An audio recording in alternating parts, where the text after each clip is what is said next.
कर्नाटक के बीजापुर, वर्तमान बागलकोट में स्थित बादामी के निकट बहुत प्राचीन स्थान है। इसे ऐहोल या ऐहोले के नाम से भी जाना जाता है।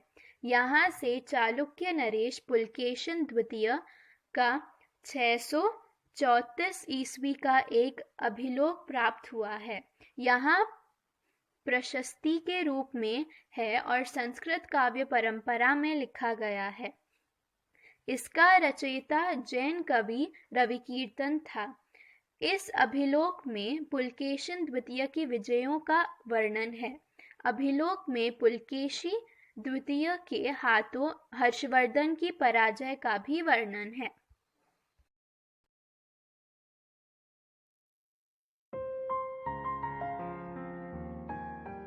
पट्टदकल एक प्रसिद्ध ऐतिहासिक स्थान है जो कर्नाटक के बीजापुर जिले, वर्तमान बागलकोट जिले में मलप्रभा नदी के तट पर बादामी से 12 मील दूर पर स्थित है।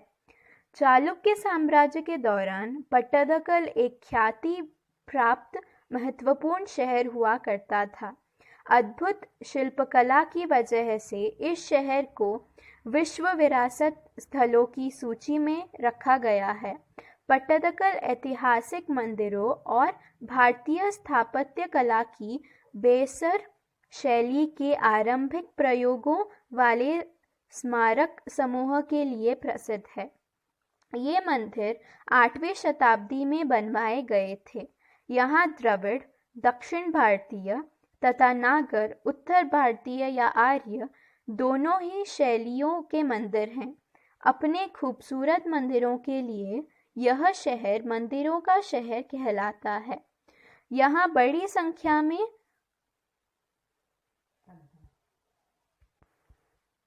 श्रद्धालु तथा पर्यटक आते हैं।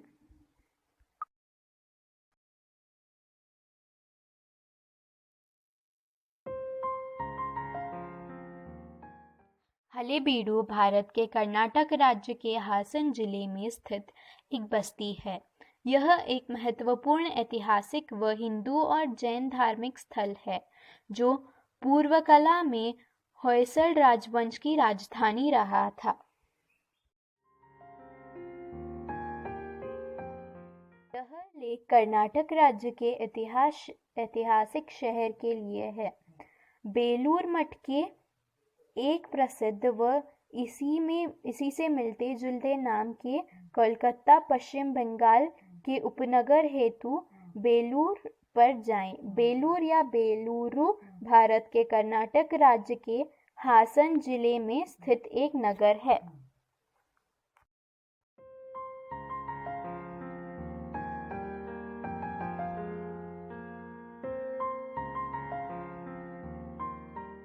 हम्पी मध्यकालीन हिंदू राज्य विजयनगर साम्राज्य की राजधानी थी। तुंगभद्रा नदी के तट पर स्थित यह नगर अब हम्पी के नाम से जाना जाता है।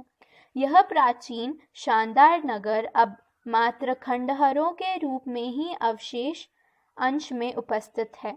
यहाँ के खंडहरों को देखने से यह सहज ही प्रतीत होता है कि किसी समय में हम्पी में एक समृद्धशाली सभ्यता निवास करती थी। भारत के कर्नाटक राज्य में स्थित यह नगर यूनेस्को द्वारा विश्व विरासत स्थलों की सूची में भी शामिल है।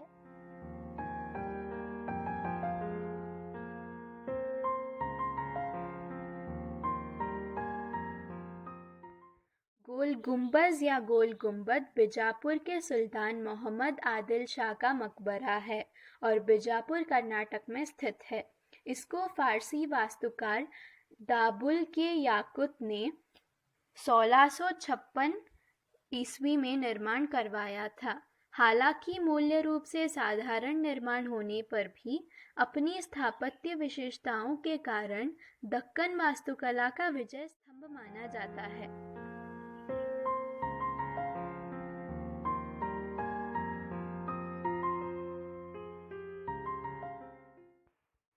बीदर का किला दक्षिणी कर्नाटक के बीदर में स्थित है।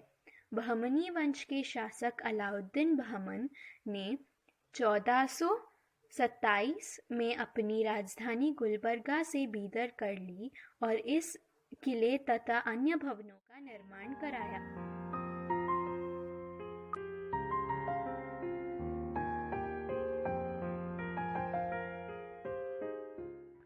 गोमटेश्वर प्रतिमा के कारण बाहुबली को गोमटेश भी कहा जाता है। यह मूर्ति श्रवणबेलगोला, कर्नाटक, भारत में स्थित है और इसकी ऊंचाई 57 फुट है। इसका निर्माण वर्ष 981 में गंगा मंत्री और सेनापति चामुंडराय ने करवाया था। यह विश्व की छंद स्वतः रूप से खड़ी प्रतिमाओं में से एक है।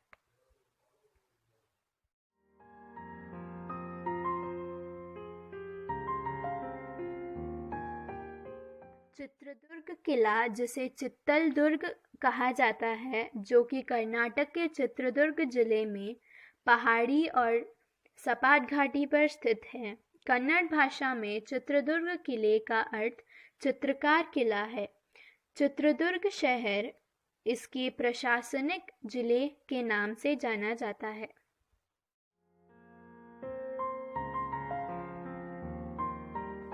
मुर्डेश्वर दक्षिण भारत के कर्नाटक राज्य में उत्तर कन्नड़ जिले के भटकल तहसील स्थित एक कस्बा है। मुर्डेश्वर भगवान शिव का एक नाम है। यह भगवान शंकर की विश्व की दूसरी सबसे ऊंची मूर्ति स्थित है। यह कस्बा अरब सागर के तट पर स्थित है और मंगलुरु से 165 किलोमीटर दूर अरब सागर के किनारे बहुत ही सुंदर एवं शांत स्थान पर बना हुआ है।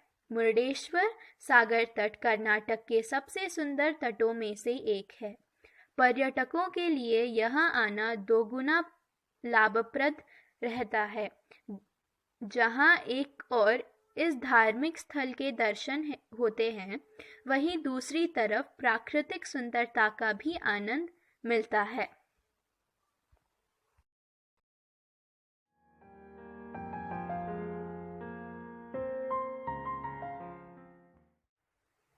नंदी हिल्स बेंगलुरु से 60 किलोमीटर की दूरी पर स्थित है, जो समुद्र स्तर से 4,851 फीट की ऊंचाई पर स्थित है।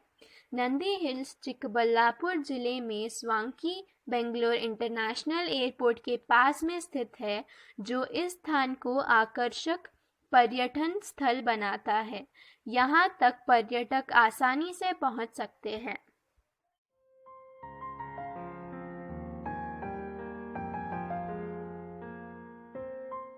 प्रपात कर्नाटक के शरावती नदी पर है।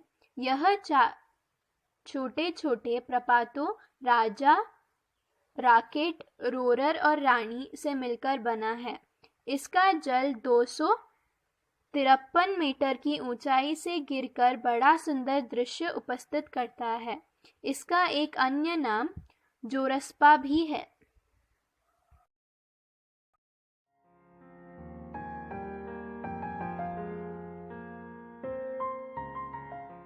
बेंगलुरु से 38 किलोमीटर और मैसूरू से 77 किलोमीटर की दूरी पर स्थित शिवसमुद्र कर्नाटक राज्य का एक प्रसिद्ध जलप्रपात है, जो राज्य के चुनिंदा खास पर्यटन स्थलों में गिना जाता है।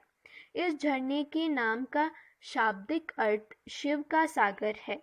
यह बेंगलुरु के निकटवर्ती सबसे लोकप्रिय झरनों में से एक है, जहां पर्यटक वीकेंड पर मौज मस्ती करने और हफ्ते भर की थकान उतारने के लिए आते हैं। यह एक खंडित झरना है, जिसमें से जल की कई धाराएं एक साथ जमीन तक का अपना सफर तय करती है। यह खूबसूरत जलप्रपात कावेरी नदी से जल प्राप्त करता है। शिवसमुद्र द्वीप कावेरी नदी को 2 हिस्सों में विभाजित करता है, जिससे 2 झरनों का निर्माण होता है, एक गगन चुक्की और दूसरा 12 चुक्की।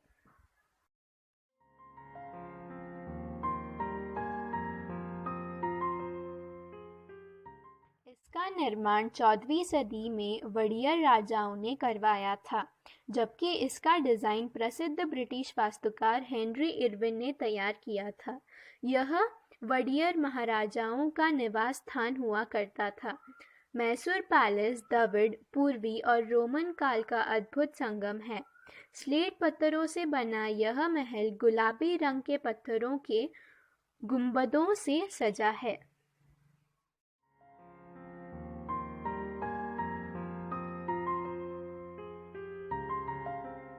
मैसूर के शहर होते हुए मैसूर जू को घूमना एक अच्छा अनुभव साबित हो सकता है। इस जू का निर्माण 1892 में महाराज चामराज वडियर ने करवाया था और इसकी गिनती भारत के कुछ बेहतरीन जूलॉजिकल गार्डन में होता है।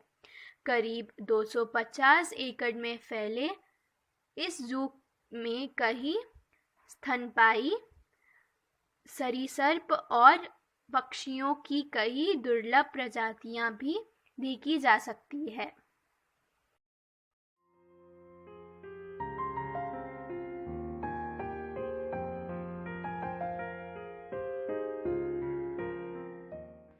इस बांध का निर्माण कावेरी नदी पर किया गया है। इसकी ऊंचाई लगभग 130 फीट है।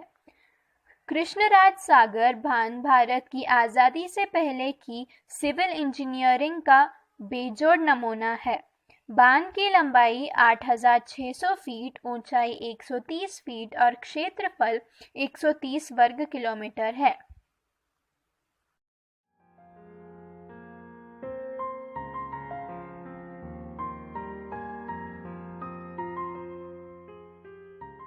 लालबाग कर्नाटक की राजधानी बेंगलुरु में स्थित एक उद्यान है।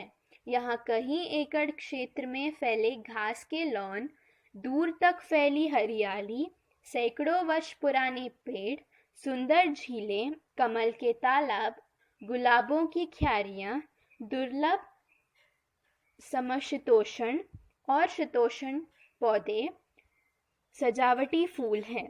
यह स्थान बेंगलुरु में लालबाग बॉटनिक गार्डन या लालबाग वनस्पति उद्यान के नाम से भी जाना जाता है। इसका विस्तार 240 एकड़ क्षेत्र में है तथा 1760 में इसकी नींव हैदर अली ने रखी और टिप्पू सुल्तान ने इसका विकास किया। लालबाग के बीचों बीच एक बड़ा ग्लास हाउस है जहां वर्ष में 2 बार जनवरी और अगस्त में पुष्प प्रदर्शनी का आयोजन किया जाता है। पार्क के भीतर ही एक डियर एन्क्लेव भी है। इस उद्यान में बहुत सी भारतीय फिल्म की शूटिंग हो चुकी है।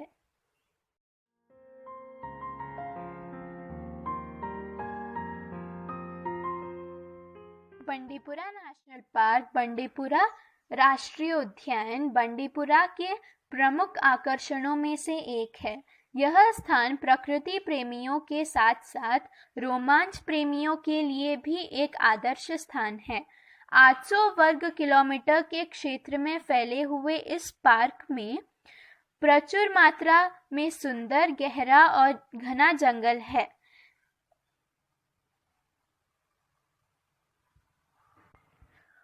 उन्नीस 1931 में मैसूर के महाराज ने इस पार्क की स्थापना की थी, जो उस समय 90 वर्ग किलोमीटर के क्षेत्र में था। 1941 में इस पार्क का नाम वेणुगोपाल वन्यजीवन उद्यान रखा गया, जो उस क्षेत्र के प्रमुख देवता के नाम पर आधारित है।